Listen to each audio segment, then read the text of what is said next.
बिस्मिल्लाहिर्रहमानिर्रहीम। नाज़रीन अस्सलाम वालेकुम। मैं हूं आपका मेज़बान साबिर शाकिर, वफाकी दारुल हुकूमत इस्लामाबाद से इंतहाई अहम तरीन खबर के साथ, और ये डॉक्यूमेंट्स के साथ है, दस्तावेजी सबूत हैं। और ये खबर न मैंने तैयार की है, न पाकिस्तान तहरीक इंसाफ ने, न इमरान खान ने, ना ही उनकी किसी हम ख्याल पार्टी ने, क्योंकि ये खबर है, ये दस्तावेजात तैयार की हैं बिल्कुल एक गैर सरकारी तंजीम ने, और ये पहले भी ऐसा काम कर चुकी है। और वो रिपोर्ट भी इस तंजीम की, ये पतन तंजीम है, इसकी वो सारी की सारी रिपोर्ट इस्लामाबाद के तीनों हलकों से मुताल्लिक थी। वो बिल्कुल 100% सही साबित हुई कि तीनों हलके इस्लामाबाद के कौमी असम्बली के तीनों हलकों में पाकिस्तान तहरीक इंसाफ के आज़ाद उम्मीदवारों ने कितने वोट लिए थे, और हारे हुए उम्मीदवार नून लीग के उन्होंने कितने वोट लिए थे, फिर किस तरीके से रिजल्ट तब्दील किया गया और 50,000, 60,000, 70,000 की लीड को खत्म करके और सीटें दे दी गई फॉर्म 47 के तहत नून लीग को। अब ये एक और रिपोर्ट इन्होंने तैयार की है, और ये पूरे के पूरे आम इंतखाबात, पूरे मुल्क में जो इंतखाबात हुए हैं, 266 में से 265 कौमी असम्बली की नशिस्तों की ये ऑडिट रिपोर्ट है। और फॉर्म 47, हर हलके का फॉर्म 47, उसका जायजा लिया गया है, और ये इंतहाई अहम मालूमात हैं। और इसमें जो बुनियादी बात सामने आती है, इसमें जो इलेक्शन चोरी करने और इलेक्शन को धांधली ज़दा और नतीजे चोरी करने में कौन कौन मुलव्विस है, उसमें इलेक्शन कमीशन ऑफ पाकिस्तान इसमें मुलव्विस है, इसमें रिटर्निंग ऑफिसर्स मुलव्विस हैं, और ज़िला इंतज़ामिया जिसके बारे में पहले से ही पता था कि इन्होंने क्या करना है, पुलिस मुलव्विस है। ये महकमे सारे के सारे इसमें मुलव्विस पाए गए हैं। और फॉर्म 47 कैसे तैयार किए गए और उसमें कितनी कितनी कैसे कैसे गलतियां हैं, वो सारी की सारी चीज़ें सामने आ गई हैं। तमाम चोरियां इस रिपोर्ट के मुताबिक पकड़ी गई हैं। इसीलिए कौमी असम्बली के जो 3 इस्लामाबाद के हलके हैं, तीनों MNA जिनको गलत तरीके से जितवाया गया नून लीग के, वो अब अदालत पेश नहीं हो रहे, इलेक्शन ट्रिब्यूनल में जाने के लिए तैयार नहीं है। वो चीफ इलेक्शन कमिश्नर के पास जाते हैं, वहां उनकी पनाह में आना चाहते हैं। सूरत हाल ये है कि यह है जी एहतसाब का तरीकाकार। उन्होंने कहा कि बनाए बगैर अकाउंटेबिलिटी, बनाए बगैर ECP को इतने ज़्यादा इख्तियारात दे दिए गए, जिसके बाद ये इलेक्शन की तबाही जो है वो हुई है। क्योंकि उन्होंने कहा कि इनका इतनी सख्त नहीं थी अकाउंटेबिलिटी, इनके चेक नहीं रखा गया, अकाउंटेबिलिटी नहीं रखी गई, और इसको इख्तियार ज़्यादा दे दिया गया, जिसका ये इलेक्शन 2024 तबाही का नतीजा आया। और इसमें जी 78% फॉर्म 47, 78% जो फॉर्म 47 हैं वो नाक़िस पाए गए, उनमें कमियां पाई गईं और उनमें खामियां पाई गईं, और वो मशकूक पाए गए। 78% फॉर्म 47, ये ज़रा जहन में रखिएगा, फॉर्म 47 जो है 78%। पोलिंग के नताइज के ऐलान में तवील ताख़ीर के बावजूद वो कहते हैं कि फरवरी 2024 के जो नताइज के फॉर्म हैं वो गलतियों से भरे पड़े हैं, और उसमें गलतियां ही गलतियां हैं। वो गलतियां नहीं, असल में वो चोरी की हुई है, वो मशकूक हैं सारे। अहम मालूमात गायब हैं, क्योंकि पोलिंग अमले में पेशा वराना सख्ती, मुस्तैदी और मुस्तकिल मिजाजी का फुकदान था। ये बात नहीं है, बल्कि असल बात यह है कि उनको कहा गया था, ये तो शरीफाना जुबान में बात करेंगे, उनको कहा गया था कि आपने ये रिजल्ट तैयार करना है। अब उसका सबूत जो है वो पतन की इस रिपोर्ट में मौजूद है। वो कहते हैं जी कि तकरीबन तमाम पूरे का पूरा इलेक्शन जो है वो बहुत ज़्यादा कमी है उसमें। तकरीबन इस पर 50 अरब रुपए से ज़्यादा खर्च हुआ, और बजट का एक अहम तरीन हिस्सा पोलिंग अमले की इस्तेदाद के लिए खर्च किया गया, कि उनको ट्रेनिंग दी गई और ट्रेनिंग देने का तरीकाकार बताया गया, सारा कुछ किया गया। और इनके पास जो रिजल्ट फॉर्म की तैयारी के लिए हैंडबुक और इंतखाबी कवायद भी मौजूद थे, लेकिन इसके बावजूद, यानी कि उनको ट्रेंड भी किया गया, सब कुछ किया, लेकिन इसके बावजूद जो नताइज तैयार किए गए फॉर्म हिसाब की गलतियों से भरे हुए हैं, और ज़रूरी मालूमात उसमें नहीं मौजूद ही नहीं है, ज़रूरी मालूमात भी नहीं है। महज नताइज की शक्लों का मयार यकसर बिगड़ गया है, और ये 2 अवामिल का नतीजा था। नंबर 1, मौसर एहतसाबी मैकेनिज़्म जो है वो नहीं था, और ईसीपी को बाख्तियार बनाना बगैर उस पर चेक रखे हुए, और दूसरा ईसीपी के मामलात में एग्जेक्टिव की मुदाखलत को रोकने में 100% नाकामी हुई, यानी कि इलेक्शन कमीशन के अंदर मुदाखलत भी हो रही थी, एग्जेक्टिव की हो रही थी, उसकी वजह से भी हुआ। और एग्जेक्टिव कौन था उस वक्त? एग्जेक्टिव थे जी निगरान हुकूमतें, काकड़ हुकूमत, नकवी हुकूमत, और खैबर पख्तूनख्वा में जनाब जो थे वजीर आला वफात पा गए थे उनकी, और फिर कराची में सरदार सज्जाद बाकर, और फिर बलूचिस्तान, यानी कि उन निगरान हुकूमतें। और एग्जेक्टिव के पीछे कौन था? हमारी इस्टेब्लिशमेंट थी। तो ये सारी बातें उन्होंने लिखा है जी कि ईसीपी के मामला एग्जेक्टिव की मुदाखलत बहुत ज़्यादा थी, और इस वजह से रिटर्निंग अफसरों की तरफ से जो कौमी असम्बली के हलकों के रिजल्ट फॉर्म 47 गिनती के नतीजे का आर्जी मजमूई जो होता है जी, वो ऑडिट का नतीजा, ये बुनियादी नुकता यही था। और पटन का जो ऑडिट है कौमी असम्बली के 266 में से 265 हलकों के फॉर्म 47 के नताइज पर यह मबनी है, और जो ईसीपी की वेबसाइट पर भी दस्तयाब थे, यानी कि जो फॉर्म 47 इलेक्शन कमीशन की वेबसाइट पर दस्तयाब थे वहां से लिए गए और उनका ऑडिट किया गया। तो क्या कुछ हुआ? 78% जो है फॉर्म 47 मशकूक पाए गए। फॉर्म 78% का मतलब आप समझ जाएं कि सिर्फ 22%, वही बात है कि जो सीटें हैं पाकिस्तान तहरीक इंसाफ की और बाकी जमातों की सिर्फ 22% सीटें हैं। 22% सीटों का मतलब है कि 22 और 22 44, और 44 और आपकी उसमें ऐड कर लें आप 16 सीटें और ऐड कर लें, 60 सीटें हैं टोटल। 60 सीटें हैं टोटल पाकिस्तान तहरीक इंसाफ की मुखालिफ जमातों की। बाकी सारी जमातें पाकिस्तान तहरीक इंसाफ की हैं, क्योंकि 78% जो फॉर्म 47 है वो मशकूक हैं।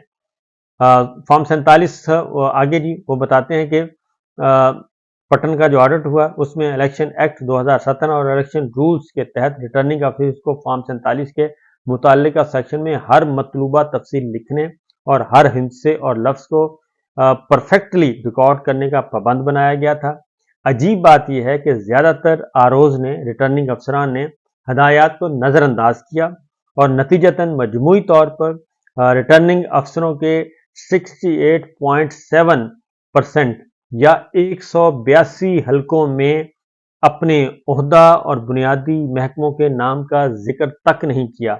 182 कौमी असम्बली की सीटें मशकूक हैं जनाब, तो जिक्र नहीं किया, वो जगह लिखने को नजरअंदाज किया जहां फॉर्म तैयार किए गए हैं। यानी कि जहां फॉर्म तैयार किए गए, यानी कि किस पोलिंग स्टेशन पे बैठ के आपने तैयार किए वो लिखा होता है, वो भी नहीं था, उसका भी जिक्र नहीं था कि ये फॉर्म 47 कहां तैयार किया गया, ये भी उसमें मेंशन नहीं किया गया। वो जगह लिखने को भी नजरअंदाज किया गया कि ये फॉर्म तैयार कहां किया गया, और ना ही तैयारी की तारीख का जिक्र किया गया। 24% फॉर्म पर सरकारी डाक टिकट नहीं लगाया गया। ये भी बताना जरूरी है कि ऊपर की तफसीलात जिम्मेदारी को तय करने के लिए जरूरी हैं। अगर पोल के नताइज को चैलेंज किया जाए तो मजीद बराम, अगर वो कहते हैं कि अगरचे ईसीपी इंतखाबात के नताइज के ऐलान के लिए तमाम कानूनी तौर पर वाजिबुल अदा आखिरी तारीख को पूरा करने में नाकाम रहा था और उन्हें 2 हफ्तों से ज्यादा ताखीर का शिकार किया, लेकिन तोसी शुदा मुद्दत के दौरान ये नताइज के फॉर्म पर पूरी तनदही से तैयार नहीं कर सके। यानी कि 2 हफ्तों के बाद भी ये नताइज वो फॉर्म 47 को सीधा नहीं कर सके, क्योंकि जाहिर है वो फरमाइशें आ रही थी कि 5 सीटें इनको दे दें, 2 चलें इनको भी फॉर्म 47 दे दें, इनको भी दे दें, इनको भी दे दें, ये तो हो रहा था। लेकिन उन्होंने कहा जी कि तैयार नहीं। मिसाल के तौर पर वो कहते हैं कि 13.2%, 35 हलकों के फॉर्म 47 में उम्मीदवारों के हासिल करदा वोटों में गिनती की गलतियां हैं। कितने? 35 हलकों में और गलतियां हैं। और उसके बाद हलकों के फॉर्म 47 में उम्मीदवारों के हासिल करदा वोटों में गिनती की गलतियां हैं। काउंटिंग ही नहीं की, चोरों के कपड़े से डांगा दे गल बस दिती जाओ जी। और जब कि 3.8% फॉर्म में پولڈ اور مسترد شدہ پولڈ اور مستشار ووٹوں میں حساب کی سادہ غلطیاں ہونے کا بھی امکان موجود پایا گیا، اور 9 فارمز بغیر مرد اور خواتین کے پولنگ ووٹوں کے پائے گئے، یا ان میں مختلف ووٹ نہیں تھے۔ مزید یہ کہ 73% ریٹرننگ افسروں نے اپنی مہر اسٹیمپ استعمال نہیں کی۔ اس کی وجہ یہ ہے کہ اگر وہ فارم وہاں پہ تیار ہوتا تو اسٹیمپ وہاں پہ لگتی، کیونکہ فارم تو کہیں اور تیار ہو رہے تھے اور ان سے تو صرف ایک کاؤنٹر سائن کروایا گیا تھا، باقی سارا کام تو کہیں اور ہو رہا تھا۔ تو آگے چل کے وہ بتاتے ہیں جی، ان اہم تفصیلات کو چھوڑنا نہ صرف الیکشن ایکٹ 2017 اور انتخابی قوانین کے خلاف ہے، بلکہ یہ شفافیت کی بھی صریح خلاف ورزی ہے، جو الیکشن کمیشن آف پاکستان کے رہنما اصولوں میں سے ایک ہے۔ اگر کوئی امیدوار انتخابات کے نتائج کو چیلنج کرے تو یہ طے کرنا بہت مشکل ہو گیا کہ فارم کس نے تیار کیا تھا، یعنی یہ نہیں پتا کہ فارم تیار کس نے کیا۔ اس کی وجہ یہ ہے کہ فارم جنہوں نے تیار کیا وہ تو کہیں اور لے جا کے کیا۔ یہ چیف کمشنر راولپنڈی یہی تو بتا کے گئے ہیں چٹھا صاحب۔ اس کے علاوہ انہوں نے کہا کہ پٹن کا کہنا ہے کہ ہمارے آڈٹ سے پتہ چلتا ہے کہ فارم کی اہم تعداد میں غلطیاں اور گمشدہ معلومات کے متعدد زمرے میں آتے ہیں۔ مثال کے طور پر 16 فارم میں سے 4 سے 6 قسم کے مسائل ہیں، 39 فارم میں 3 قسم کی خامیاں ہیں، جبکہ 58 اور 54 فارم میں بالترتیب 2 اور 1 قسم کی خرابیاں پائی جاتی ہیں۔ یہ بتانا بھی ضروری ہے کہ الیکشن رولز 2017 اور الیکشن ایکٹ 2017 کے سیکشن 51 کے تحت ای سی پی صرف ان سرکاری افسران کو آروز تعینات کرتا ہے جو پے اسکیل 17 اور اچھی دیانت اور شہرت کے حامل ہوں، اور اس کی روشنی میں 2024 کے لیے الیکشن کمیشن نے سول سروس کے اعلیٰ عہدیداروں کو تعینات کیا، جنہیں ملک میں سب سے زیادہ قابل افراد سمجھا جاتا ہے۔ افسوسناک بات یہ ہے کہ ان کی کارکردگی انتہائی مایوس کن دکھائی دی۔ اس کی وجہ یہ مایوس کن کی کہ رزلٹس تو اوریجنل دینے ہی نہیں تھے، جعلی رزلٹ تیار کرنے تھے۔ جعلی رزلٹ جب تیار کیا جاتا ہے، جعل سازی جب تیار کی جاتی ہے، اس میں بہت ساری خامیاں رہ جاتی ہیں۔ اس لیے وہ کہتے ہیں کہ جی ہمیں یقین ہے، پٹن کہتا ہے کہ ہمیں یقین ہے کہ ای سی پی نے الیکٹرانک ووٹنگ مشین کا استعمال کیا ہوتا تو اوپر بیان کی گئی زیادہ تر خامیاں پیدا نہ ہوتی۔ اب electronic voting machine Pakistan Tehreek Insaf Imran Khan کر کے گئے تھے، اور یہ پی ڈی ایم 1 نے اس کو قانون کو تبدیل کر دیا اور دوبارہ الیکٹرانک ووٹنگ مشین ختم کر کے مینول پہ آ گئے۔ تو وہ یہ کہتے ہیں اگر وہ ہوتا، الیکٹرانک ووٹنگ مشین ہوتا، تو یہ ساری چیزیں نہ ہمیں ہوتی، دھاندلی، چوری اور فورجری۔ تمام ضمنی انتخابات، بلدیاتی انتخابات وغیرہ ای وی ایم کو شروع کرنے کا مطالبہ کرتے ہیں۔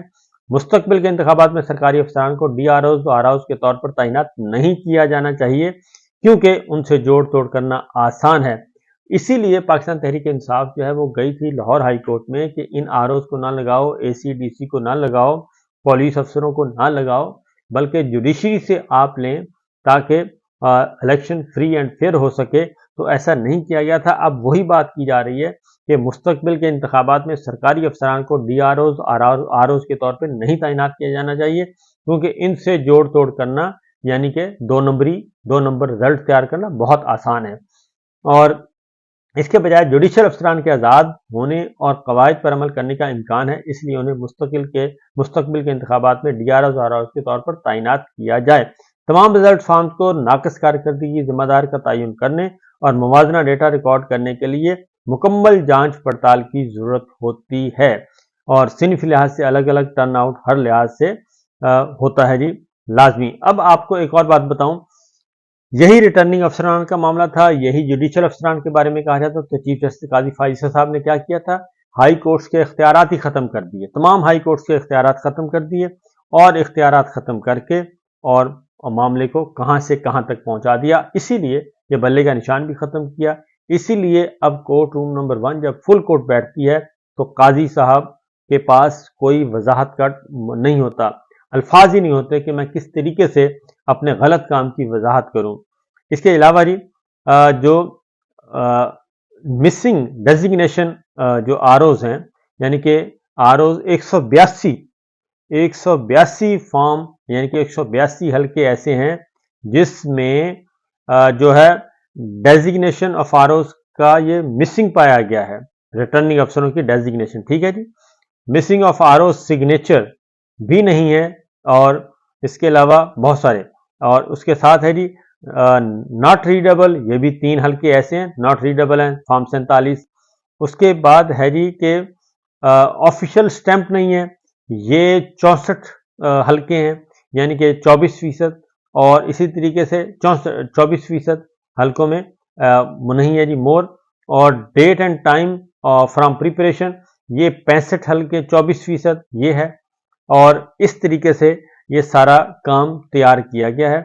और जो काउंटिंग एरर है, ये तकरीबन 35 फॉर्म हैं जी, और ये 35 हल्के ऐसे हैं। ये इस तरह से टोटल मिला के 182 हल्के ऐसे हैं जिनके फॉर्म 47 जो हैं वो मशकूक हैं, और उसमें बेशुमार शकूक व शुबात, बेशुमार गलतियां हैं मुख्तलिफ नौइयत की। तो ये पतन की रिपोर्ट है, और यही इसीलिए काजी फाइज ईसा साहब जो हैं अब वो बार बार अपनी वजाहतें दे रहे हैं, लेकिन उनकी वजाहत का क्या करना कि ये जो रिपोर्ट आ गई है इसने बता दिया है कि पाकिस्तान के आम इंतखाबात को किस किस ने कैसे कैसे कब कब चोरी किया, और कितने हल्कों में किया, 182 हल्के। इजाजत दीजिए, अल्लाह हाफिज।